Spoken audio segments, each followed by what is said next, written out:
오늘도 아침 예배 나오신 여러분을 진심으로 환영합니다. 함께 사도신경 하심으로 예배 시작하겠습니다. 전능하사 천지를 만드신 하나님 아버지를 내가 믿사오며 그 외아들 우리 주 예수 그리스도를 믿사오니 이는 성령으로 잉태하사 동정녀 마리아에게 나시고 본디오 빌라도에게 고난을 받으사 십자가에 못 박혀 죽으시고 장사한 지 사흘 만에 죽은 자 가운데서 다시 살아나시며 하늘에 오르사 전능하신 하나님 우편에 앉아 계시다가 저리로서 산자와 죽은 자를 심판하러 오시리라. 성령을 믿사오며 거룩한 공예와 성도가 서로 교통한 것과 죄를 사하여 주시는 것과 몸이 다시 사는 것과 영원히 사는 것을 믿사옵나이다. 아멘. 오늘 함께 읽을 말씀은 시편 46편 1에서 5절입니다. 말씀 읽겠습니다. 하나님은 우리의 피난처시요 힘이시니 환난 중에 만날 큰 도움이시라. 그러므로 땅이 변하든지 산이 흔들려 바다 가운데에 빠지든지 바닷물이 솟아나고 뛰놀든지 그것이 넘침으로 산이 흔들릴지라도 우리는 두려워하지 아니하리로다. 한 시내가 있어 나뉘어 흘러 하나님의 성 곧 지존하신 이의 성소를 기쁘게 하도다. 하나님이 그 성 중에 계심에 성이 흔들리지 아니할 것이라. 새벽에 하나님이 도우시리로다. 아멘. 오늘 함께 읽은 시편 46편에는 전설적인 이야기가 하나 있습니다. 셰익스피어가 46살 때 킹 제임스 버전의 성경이 처음 나왔는데 그때 사람들이 셰익스피어가 번역에 참여했다는 이야기를 했어요. 그 이유가 뭐냐면 바로 시편 46편에 있습니다.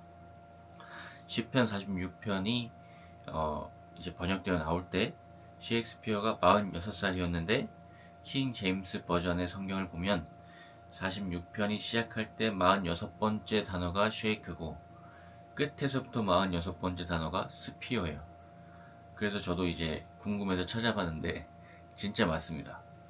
그래서 사람들이 이거 그가 참여했다 이렇게 이야기를 했는데 거기서 넘어서서 이것을 여태까지 이제 전해지기도 하고 또 사람들이 그렇게 기억하는 데 의미가 있었던 이유 중에 하나는 쉐이크 하나님이 세상이 흔들릴 때나 스피어 창이 있을 때나 그러니까 자연재해가 있을 때나 뭐 전쟁이 났을 때나 하나님이 우리를 두려움 없이 지켜주시고 우리에게 전쟁이 끊이도록 하나님이 우리의 삶을 인도하신다.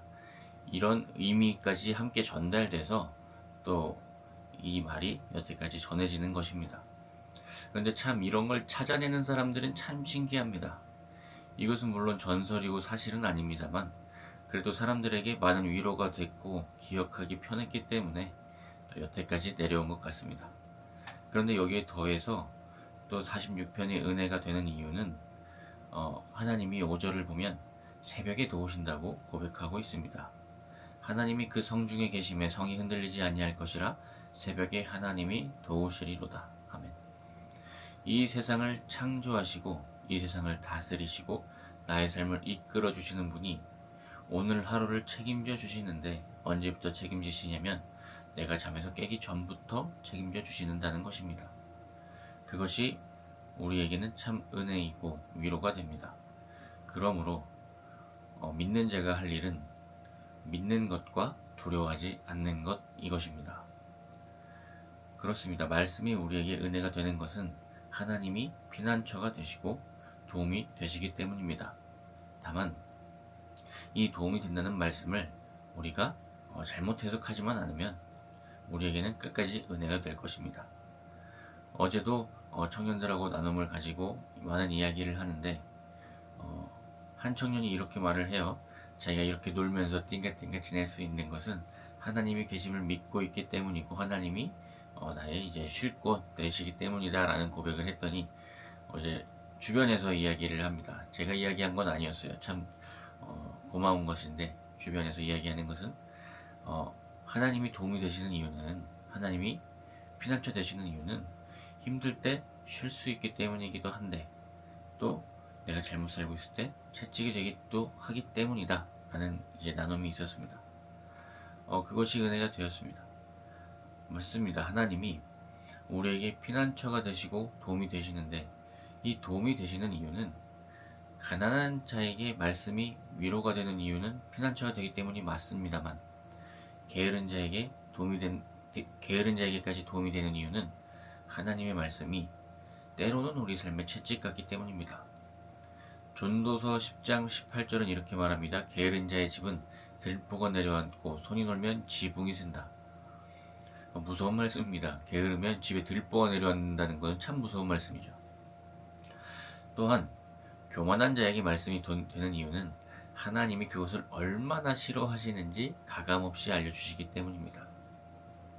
반면에 겸손한 자에게 말씀이 또 위로가 되고 도움이 되는 이유는 하나님이 그 겸손함을 기뻐하심이 또한 가감없이 알려져 있기 때문입니다. 성경 이사야 57장 15절은 이렇게 고백합니다. 지극히 존귀하며 영원히 거하시며 거룩하다 이름하는 이가 이와 같이 말씀하시되 내가 높고 거룩한 곳에 있으며 또한 통회하고 마음이 겸손한 자와 함께 있나니 이는 겸손한 자의 영을 소생시키시며 통회하는 자의 마음을 소생시키려 함이라. 아멘. 하나님은 겸손한 자와 함께 계시는데 영원히 계시는 이가 함께 계신다고 이렇게 말씀해 주십니다. 또한 기뻐하신다고도 말씀하십니다. 하나님은 겸손한 자와 함께 하십니다. 그것이 우리에게 큰 위로가 됩니다. 또한 우리 삶에 큰 도움이 됩니다. 우리가 위로 되신 하나님과 도움 되신 하나님을 다 붙잡아야 됩니다. 우리 삶을 새벽부터 붙드신 하나님은 우리의 잘못됨을 조음이라고 말씀하시지 않고 우리가 어떻게 가야 되는지 알려주시는 하나님이십니다. 제가 다음 세대 아이들과 말씀을 나눌 때 한 번씩 나누는 말씀은 하나님의 말씀이 우리 삶의 중심이 되면 우리 삶의 모든 부분을 바로 세우지만 세상의 것이 삶의 중심이 되면 그것이 내 삶을 뛰어넘어 버려서 내 삶을 모두 휘저어 버린다, 이렇게 말을 하는 것을 자주 나눕니다. 세상의 것이 중심이 되면 중요한 부분을 놓치게 됩니다. 세상의 것에 중심이 되어 살면 가정의 소중함, 겸손의 소중함, 또 세상에서 가져야 될 나눔의 소중함, 희생의 소중함, 이런 것들을 우리가 엎어버립니다. 그러나 하나님의 말씀이 우리 삶의 중심이 되면 실력과 나눔과 희생이 모든 것이 바로 서게 됩니다. 그런데 사실 삶의 의미는 후자에서만 찾을 수 있습니다.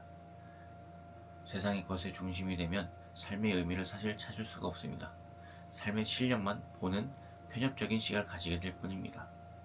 그렇기 때문에 우리는 하나님의 도우심을 잡을 수 있어야 되고 바라볼 수 있어야 됩니다. 하나님은 그렇게 우리와 함께 계시는 분입니다. 기도하겠습니다.